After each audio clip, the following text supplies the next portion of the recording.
Merci d'avoir choisi France 24 pour vous informer sur le monde. Voici nos titres. De plus en plus de pays suspendent l'administration du vaccin AstraZeneca. 7 nouveaux pays européens, dont la France, font une pause en attendant de nouvelles conclusions de la part de l'Agence européenne des médicaments et de l'Organisation mondiale de la santé après des cas de thrombose. L'OMS appelle à poursuivre son utilisation et à ne pas paniquer. Le changement de politique migratoire aux États-Unis donne de l'espoir en Amérique latine, mais provoque aussi l'afflux de migrants. Ils sont de plus en plus nombreux à la frontière mexicaine après les annonces de Joe Biden. Plus de 100 000 personnes interpellées le mois dernier. Le Mexique doit notamment assumer cette situation et les centres d'hébergement se remplissent. Comment gérer cette situation humanitaire en pleine pandémie? On verra cela dans un instant avec Laurence Cuvillier depuis Mexico.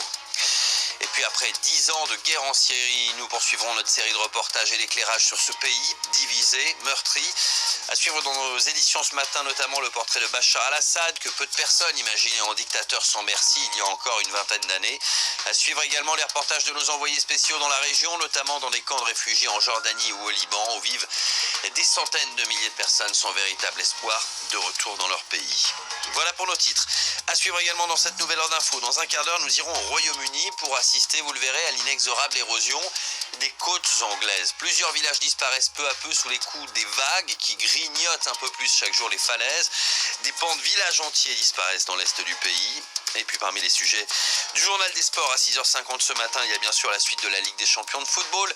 2 matchs de 8e de finale retour ce mardi soir.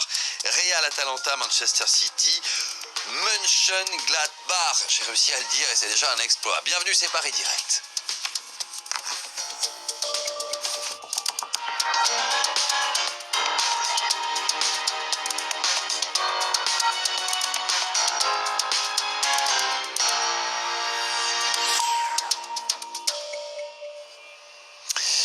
Le vaccin AstraZeneca est donc examiné par les experts du monde entier. Ceux de l'Organisation mondiale de la santé étudient plus en profondeur la sûreté de ce vaccin contre le Covid-19.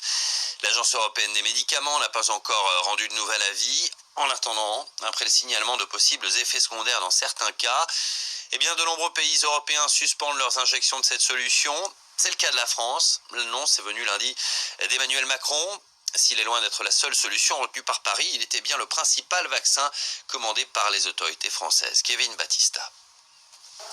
Le principe de précaution l'emporte finalement. Ce lundi, la France suspend à son tour le vaccin AstraZeneca qu'elle défendait encore la veille pourtant.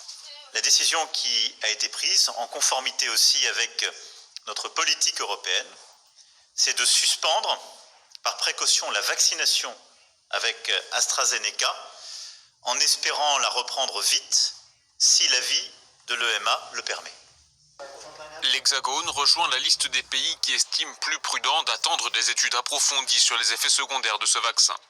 L'Espagne, l'Allemagne, l'Irlande, la Bulgarie, l'Italie, déjà une dizaine de pays ont pris cette décision. Hors d'Europe, la Thaïlande et la République démocratique du Congo préfèrent eux aussi la prudence.